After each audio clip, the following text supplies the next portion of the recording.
2009, chemistry, then BPA in chemistry, and I was currently studying in University of the Philippines, taking a master's in chemistry. So let's all welcome Mr. Michael.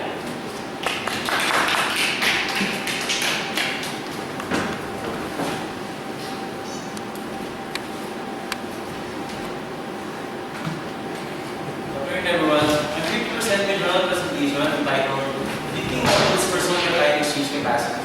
So first, what is cation exchange capacity? So it's the capability of the soil to retain quantities of ions at defined pH and soil condition.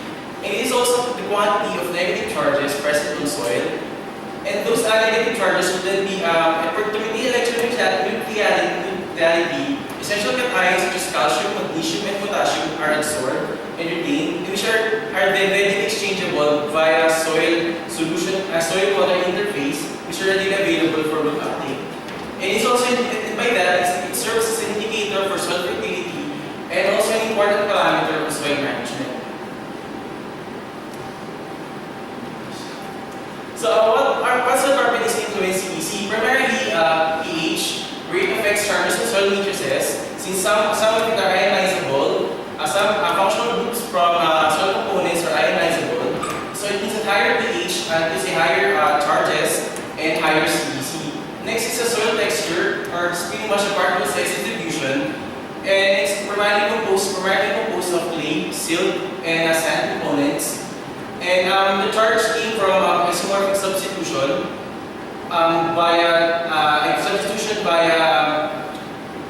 substitution of magnesium for aluminum, or from aluminum to silicate, where it creates a deficit in positive charges, and thereby creating excess negative charges on surfaces of clay surfaces. And in addition to that, there's also a high absorption size, since the size of clays is much smaller than silt and sand. Next is organic matter. The organic matter content is primarily composed of humic acid and fulvic acid, which came from a biological, origin, and its charges came from the phenolic and carboxylic groups, which are also ionizable at defined soil pH. So, since CEC is a vital indicator for soil fertility, its measurement is important for soil management. So, its measurement involves absorption of index cation, and excess index cation will be introduced in soil solution, and then it will be subjected to rotary shaking, and virtually all exchangeable cations will be extracted in exchange for the index cation. And then the CEC, the cation exchange capacity, will then be measured by a summation of extractable cations. And more accurate determination of CEC is by the measurement of the extracted index cations. And as by that, the procedure is inherently time-consuming and labor-intensive, as it involves a centrifugation, saturation, which amounts to 12 to 16 hours. And also, some modification should be done to account for the erroneous values brought by arid and calcareous soils. Calcareous soils are soils that contain higher amounts of dissolved calcium, came from calcium carbonate and gypsum. So, in view of that, these advantages brought by measurements of CEC, a modeling CEC is introduced, which is just a mathematical representation of observed phenomena or process. Its major goal is to predict CEC using readily available soil parameters such as pH, clay, sand, silt, and also the organic matter. It will eventually determine the correlation of input data to measure CEC. So by doing that, samples should be grouped into two, which are the training set and the validation set. Training sets will be the one that will use to determine the correlation between the input data and the measured CEC. And also the validation set will then test for the accuracy of the prediction equation. It will be done using a statistical techniques such as multiple linear regression or soft computing techniques such as neural networks. And it will then be further assessed for predicting capability via statistically, it will be predetermined using mean square error and correlation coefficient, or R squared. There's an easy studies using with modeling using since several some soils, especially in Iran, are arid and for contains high amounts of calcium carbonate. As you can see from the table, several soil samples consist of higher amounts of calcium carbonate and little amounts of organic matter. So to address the problematic nature of arid soils in Iran, there's increasing studies on modeling of CPC. So one simple, the most common method which explores linear correlation between CPC and the predictor and the independent variables is a multiple linear regression, where it follows a general equation where y stands for the dependent variable or the CPC, and the x are the independent variables or stored properties, and k is the regression coefficients to be determined by a stepwise procedure or a regression. There are by forward selection or backward selection. So forward selection is primarily choose the first predictor variable that has the highest correlation coefficient and lowest root mean square error, and subsequently added predictors that will increase the R squared and and lower down the RMSE. Or by backward selection, with all the predictors will then be included in the equation, and then to improve the model, since several predictors are not that significant, doesn't have any significant contribution to the linearity of the linearity of the equation, it will be deleted or it will not be included in the equation to further increase the predicting capability and the linearity of the equation. So this formatting it's also applied in Iranian soils, where you have by initial group of Bashidi, and they get some decent R-square value of 0.82. And most recent applications of MLR is by using elemental readings of the comfortable X-ray fluorescence spectrometer using Brazilian soils, and what was improved using our organic matter in table 10. This is the equation that they are in this equation, and they have this R squared of 0.926. So to further address for the nonlinearity brought by other components of the soil, another competing techniques is introduced. This is the artificial neural networks. It is a nonlinear data-driven self-adaptive approach. It's not required deploying a priori equation, unlike the MLR, which requires a linear correlation. And ANN will determine the correlation between the input and the output, between the CPC and the soil properties. It consists primarily of neurons, synchronous processing elements of this part, and a neural network that sets simple functions linked together by weights, or the connection weights. Its fundamental components include transfer functions, network architecture, which could be a multi-layer perceptron or basis function, and a learning law, which is feed-forward backpropagation algorithm. So before introducing data in the ANN, I should be normalized to increase the processing speed and the accuracy of the model. So our multi-layer perceptron consists of 3 layers. So input layer, a hidden layer, and an output layer. So the input layer are the soil properties such as clay, clay, silt, sand, pH. And then the output layer is the CPC. And then the hidden layer are the processing units wherein various connection weights will then be determined, and it's to be activated by tangent sigmoid function. And the output from the hidden layer will then be linear summation of the output to produce the CPC values. And for the linear basis function network, it also consists of 3 layers, but it's different in MLP as it composed of one hidden layer.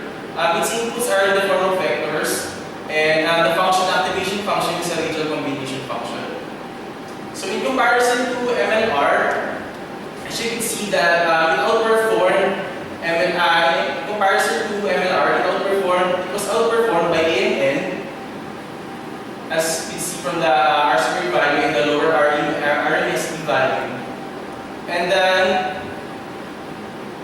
And it was also, another research group introduced another property, soil properties, where topographical attributes like elevation slope, curvature slope, like topographic wetness index, to further, since HAMDA's, since their, the location, the region where they study the soil has,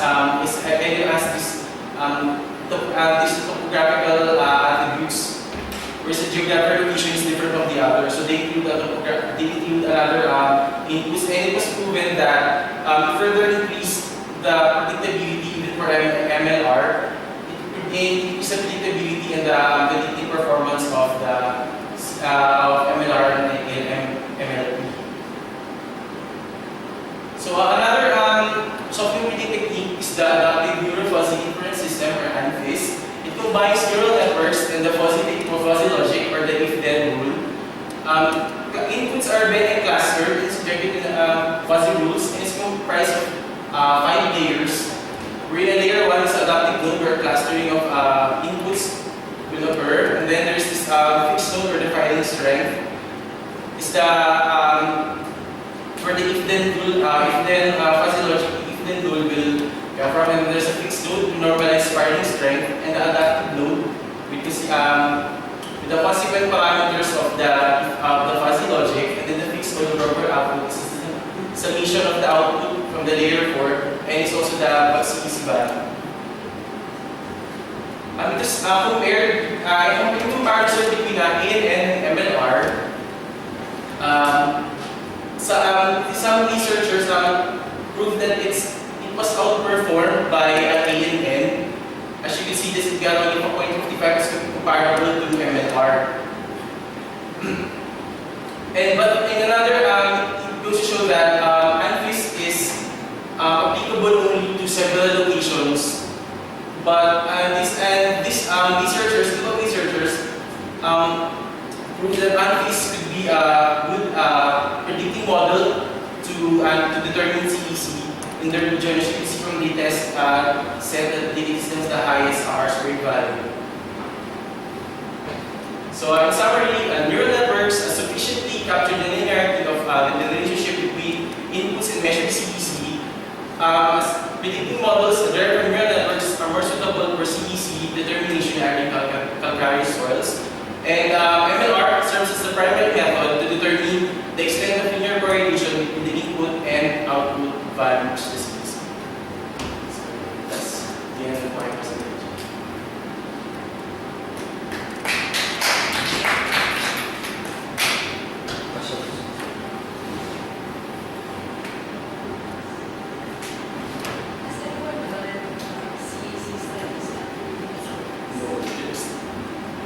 There's 1980s.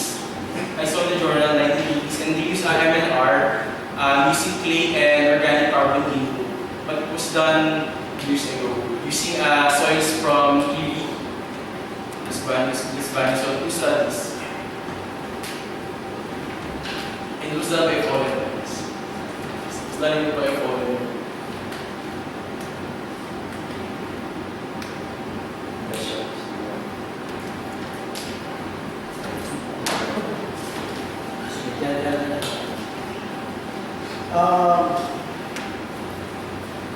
Why do you need models for soil exchange? So most of them are like just measured experimentally. So why do you need separate models? Sir, why do you need another method for CEC, sir? I was wondering, but you have several models for CEC, and then you're trying to make which one is the best. Yes, sir. Sir, since values of CEC depends on geographical locations and vary from soil type and to region. So it's necessary to determine a CEC na fast and kind of accurate way. Then it's really different sets of experiments. I mean, Sir, but it's different set of data, sir. It's a different set of data and a different set of curves, different set of models and equations.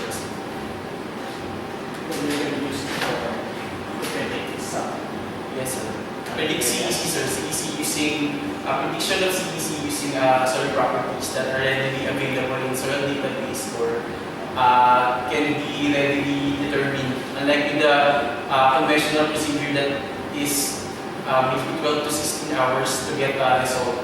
Unlike with the other, like a clay could be done maybe within 6 hours or 2 hours. Or some of it are readily available on database and there is extensive study of results. Journal, ano to? Sorry. Can we go back to your title slide? Sorry, nakalimutan ko yung title. Nasa sa title slide.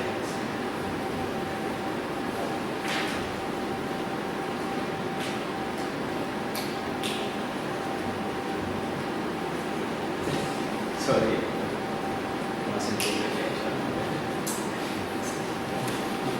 Okay. First is that it shouldn't be predicting models, but predictive models. For soil data. Anyway. Suggest na ikaw nagpe-predict. Okay. You're not predicting the model, you're actually using it for prediction. So anyway. Can we go to the... I don't have a lot of questions kasi I just have a lot of comments now. So if you go to the next slide.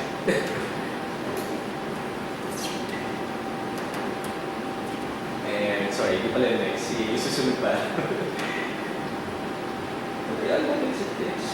Okay, isa pa pala. Yes, sir.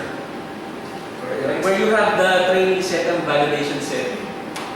Ayan, okay. So ito yung pala. Hindi pala training. Let's keep the pati. Okay. Here, I started having a problem of processing the entire thing kasi first, na-discuss mo na kasi why a model should be needed. And there's a way of predicting CEC using several parameters. But it's often useful na, for example, when you're saying training set and validation set, these are not valid for all types of modeling. So, it would have been better kapag sinabi mo kaagad na the model that's going to be described here are all statistical, which means that we are going to extract information and features from an otherwise meaningless data set. Which is exactly what's being done when you perform MLR. It's meaningless data converted into something meaningful na information. Whereas modeling per se is a greater range of.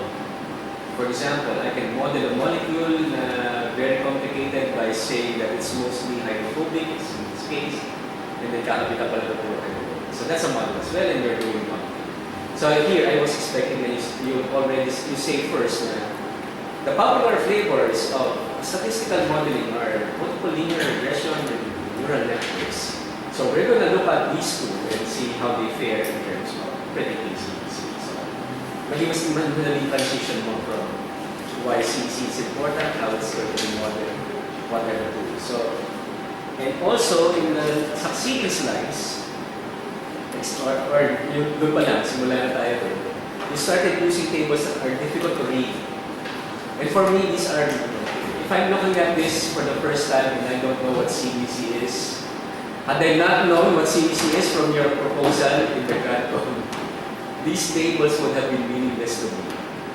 What I would suggest, you all want to, you're all excited to share information, but in this case, you can actually select one of the lines there and then emphasize na parang, if we look at this part, we can see na, for example, we have a measure of skewness, mean, max, mean, or whatever. What this means is blah, blah, blah. So, instead of just putting a table, which you also do in several slides later. Like I said, the reason why you don't want to overpopulate your slides is because hindi na dyan, means susunod. Like for example, when you're discussing A and N, people wouldn't really care what an activation by tangent sigmoid function actually is. And kumbaga here, feed-forward back propagation is meaningless to me. What would be meaningful to me is, given that diagram, ano yung itsura ng processing pipeline? So, ano yung sabihin nung nasa left-hand side ng input layer? And in here, commonly when I discuss A and N to people, I would say that the input layer is where you have where you identify the parameters that are important in determining a pattern in your data. You feed it to the ANN, it learns how to interpret the pattern, and then it outputs it in the output layer. So just one figure and then discussing it in human relatable terms would have been enough. The functions are all details na ma-appreciate mo talaga ba siya mag-notes naman. And there are very few people who know them. In chemistry, there are very few people who know them sa ANN. So and then you go to the next slide where you have ANN, MLR comparison. Actually, you would have been able to discuss everything. MLR, ANN, yung fuzzy logic. Discuss mo na kaagad. Just the salient features. Tapos gawa ka ng table sa dulo where you summarize their performances. So mas madaling ma-consolidate yung audience mo na, okay, it appears that MLR actually sucks between the three, among the three, but there's a reason for it. So hindi na masasasabihin mo na you'd better not use MLR because look, ANN is performing very well. You go ahead and put some insight and say na the reason for this, and this is something, hidden information that you put that bullet here. The reason is because ANN is like a model of the human brain, and it's very easy to specialize for ANN. So kapag ka-training mo siya sa mga samples na similar, it's going to give you the best results. You go slightly beyond what you consider similar, and suddenly ANN would fail. MLR would perform the way it would perform on any test set, or any other set. Kasi yun naman yung power ng MLR. So you could have delayed all of that into the end, nasasabihin mo yun. Here are some insights about this result. So yun lang, parang suggestion lang. And try to avoid the use of, if you go to the next slide, ayan, that's where you have a lot of jargon. What's a fixed node? What's a firing strength? What's an adaptive node? It's very difficult to know. I mean, I can deduce what they mean just because I have a bit of background. But what for other people? I mean, if I'm, say, an inorganic chemist or an analytical chemist, they don't normally see this. Or an organic chemist, for example, would not normally see something like that. And so it's difficult for them to appreciate the value of adaptive interference system. So, yun lang, yung point ko lang. Try to avoid the idea of a presentation really is to educate your audience into what you believe is important.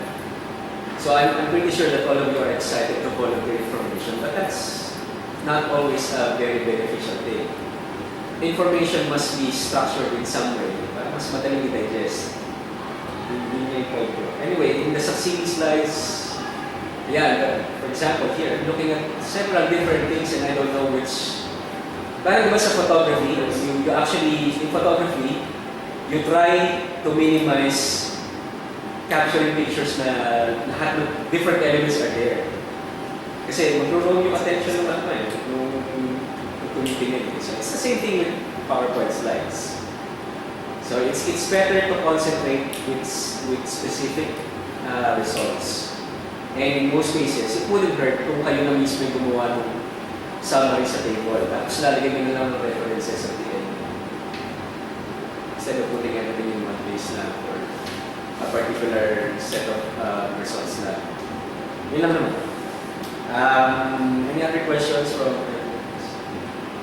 Is there a minimum, is there required minimum amount of data to make the models to make the models statistically sound or valid? Yes, it requires 80 to 150. They determine it, in MLR, they determine it using Monte Carlo simulations, something like math. But in the journals that I read, it's mostly 80 to 150. Actually, it's kind of hard to imagine that for ANN because in ANN, you can actually have good results with just 5 data sets. Parang 5 points lang, meron na kagad fit sa ANN. So that, like I said, that's a bit of insight that you go the extra mile to give some insight to the audience then because that sort of thing is not obvious. And for example, pag tinanong ka, gaano kaliit ang kailangan ng data. It actually turns out that MLR is the least picky. And so some people still use MLR, hindi ANN. Kasi ANN, you can over-specialize talaga. And that's why you have very, very good R-squared values. Ganyan din kasi tinanong dun sa isang thesis student ko eh. Ginawa namin ang tawag dito, structure property relationship, USPR. And then, lahat ng data namin, about 0.9 yung correlation namin. Lahat. Walang exception. Magandang yung data namin. Ang tanong ni Sir Sumera, bakit ang ganda lahat ng data nyo? Parang sinabi nyo ng binayas nyo yung ANN sa results nyo. Tapos doon ko lang nag-isip, natatawa ka. The reason why we have good results is because ANN is designed for bias. Tapos kapag lumabas ka na dun sa training set mo, wala na. It's actually the poorest of the input. So if you want a general approach, it's actually best to use something like MLR. If you want to specialize, as in the case of CEC, the question niya kung bakit kailangan ng model is there are different types of soils out there, and does this mean that your model can actually handle, for example, different types of soils? It wasn't obvious in your presentation. It should have been isa sa mga essential elements na what the model actually means. So sorry, anyway, comments lang. So anyway, since pala kayong PKM lahat no evaluation sheets nyo sa